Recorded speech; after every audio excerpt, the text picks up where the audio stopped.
İnkar Qanunu adlandırdığı yasa bizim gündəliyimizdə.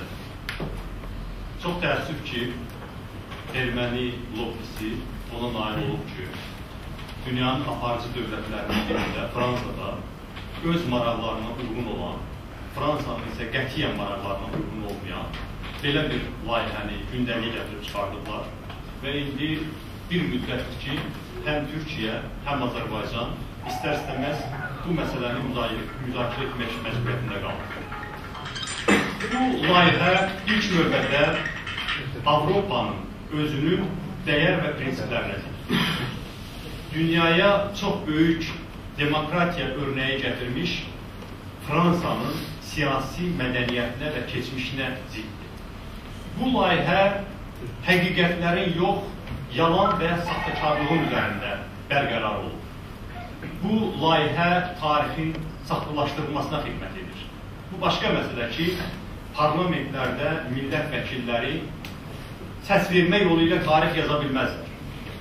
Amma hətta bu tarixi yazmaq cəhdi də saxtakarlığa söykənir. Ona görə də hesab edirəm ki, ilk növbədə Fransanın, Avropanın özünün mütərəqqi qüvvələri bu Avropa konvensiyalarına zidd olan, ifadə azadlığına, söz azadlığına zidd olan bu layihənin qarşısını almağa çalışmalıdırlar. Bu layihə əlbəttə ki, Türkiyəyə qarşı atılan addım və təkcə buna görə həm də Azərbaycanın maraqlarına ziddir.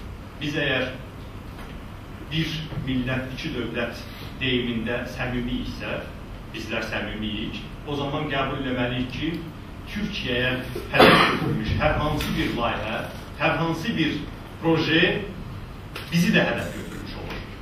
Türkiyəni düşmən bilən hər hansı bir hərəkat bizi də avtomatik olaraq özünə düşmən bilir. Amma açıq danışaq ki, yalnız buna görə Azərbaycanın maraqlarına zidd deyil. Həm də burada indi təzə meydana çıxmış Azərbaycanın müstəqilliyinin əldə olunmasında, torpaqlarının qorunmasında heç bir rolu olmasa da indi bu psevdo-patriotik ritorika ilə çıxış edən bir dəstə adam peyda olub. Onlar hökuməti müdafiə eləmələrini bu yalancı patriotizmlə əsaslandırırlar. Azərbaycanın güya maraqlarını əlahiddə təhlil eləmək istəyirlər. Gəlin biz də onların istəyinə uyğun olaraq Azərbaycanın əlahiddə maraqlarından bu layihəyə baxaq. Bu layihə qanuna çevriləcəksə, Azərbaycanı da vuracaq. Birincisi, bu qanun qəbul olunacağı təqdirdə Azərbaycanlılara qarşı zaman-zaman soyqırım törətmiş, 10 minlərlə günahsız Azərbaycanlını qətl etmiş, bugün torpaqlarımızın 20%'ni işğalda saxlayan, Xocalı soyqırımını həyata keçirmiş bir düşmən dünyaya təcavüzkar kimi yox, qurban kimi, zərər çəkmiş kimi təqdim olunacaq. Bu Azərbaycanın maraqlarına zidd deyil ki, kimisə maraqlarına zidd etməz. İkincisi, Fransa Minsk qrupunun həmsədrlərindən biri. Neçə illərdir ki, Azərbaycanla Ermənistan arasında sülh yaratmağa çalışır. Əgər bu sülh yaratmaq istəyən vasitəçi bu qədər qərəzli olduğunu ortaya qoyacaqsa, o necə ədalətli sülh gətirə bilər Azərbaycan?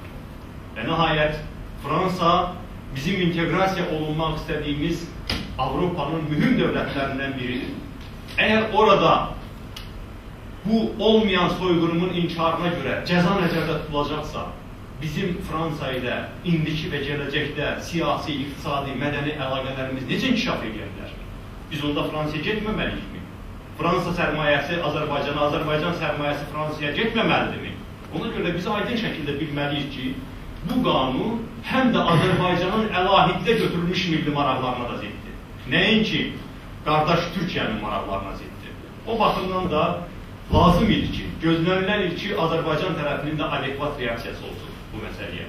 Amma çox təəssüf ki, artıq birinci dəfə deyil, Azərbaycan dövlətini bugün təmsil edənlər növbəti dəfə sübut elədilər ki, onlar xalqın maraqları ilə fəaliyyət göstərmirlər. Onlar ictimai rəyi, bu xalqın gerçək maraqlarını öz fəaliyyətlərində əsas götürmürlər. Onların tək bircə marağı var, ailə hakimiyyətini necə qoruyub saxlamaq. Hardan ailə hakimiyyətinə azacıq dəstək varsa, o yetər ki, o dəstəyin müqabilində Azərbaycanın da, Türkiyənin də milli maraqları saxlasın.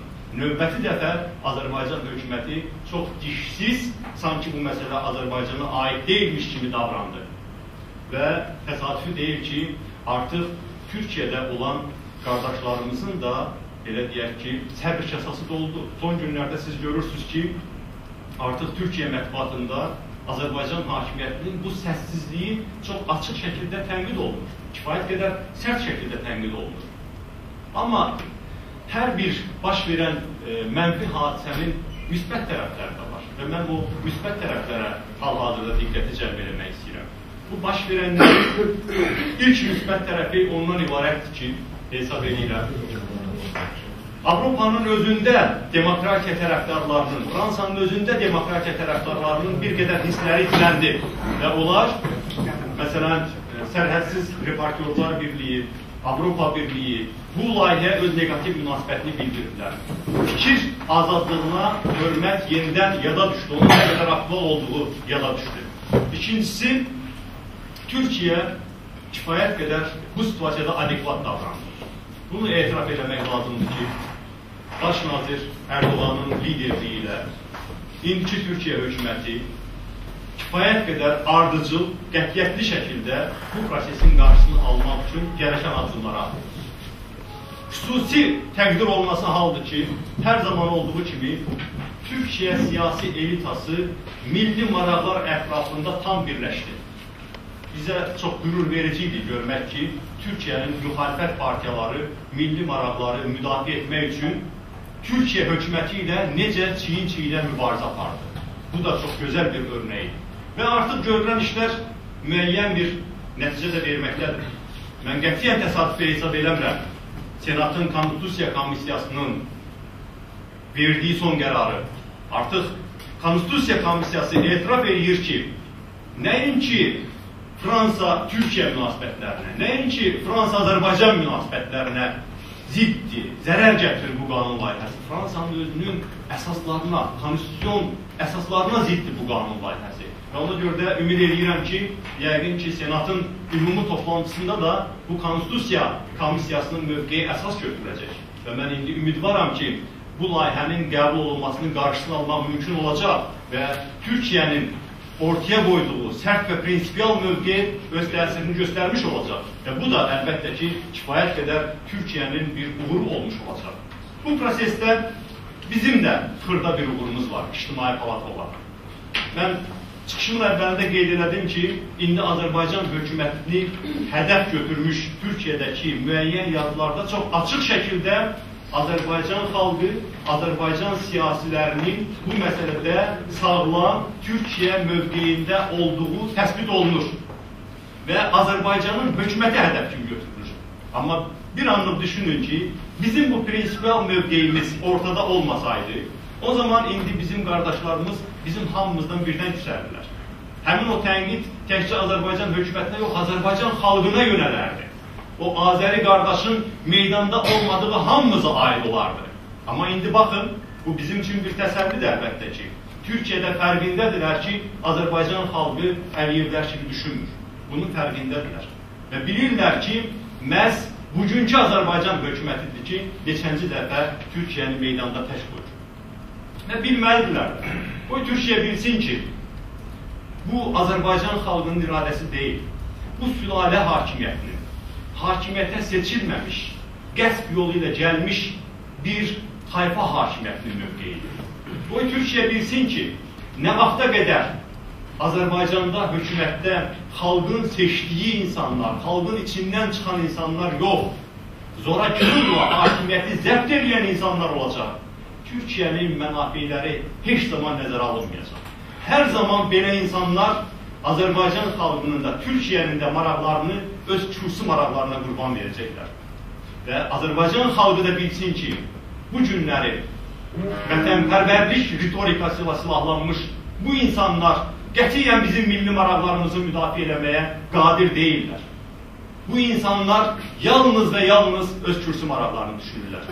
Və nəhayət Fransa cəmiyyətinə biz səslənməliyik, səsimizi onlara da çatdırmalıyıq. Və Fransanın cəmiyyəti, siyasiləri bilməlidirlər ki, bu qanun gerçəkdən də həm də Azərbaycanla münasibətlərə çevrilmiş bir qanundur. və bu qanun qəbul olunacağı təqdirdə bundan sonra indiyə qədər olan Azərbaycan-Fransa münasibətlərini bu səviyyədə davam etdirmək mümkün olmayacaq. Bu qanunun qəbul edilməsindən sonra necə təsəvvür eləmək olar ki, Fransa Minsk qrupunda indiyə qədər olduğu kimi bundan sonra da tərəfsiz həmsədir kimi fəaliyyət göstərsin? Necə təsəvvür eləmək olar ki, Azərbaycanla inkarı görə cəza nəzərdə tutan, yəni Fransa torpağına düşdüyün andan olmayan erməni soyqırımının sən təsdiq eləməlisən, belə bir qanun olacağı təqdirdə necə Azərbaycan-Fransa münasibətləri inkişaf edə bilər? Ona görə də bizim mövqeyimiz yaxşıdır ki, əvvəldən aydın olub. İndi də Senatdakı səs vermə ərəfəsində bizim mövqeyimiz bir daha bütün maraqları tərəflərə çatdırılmalıdır.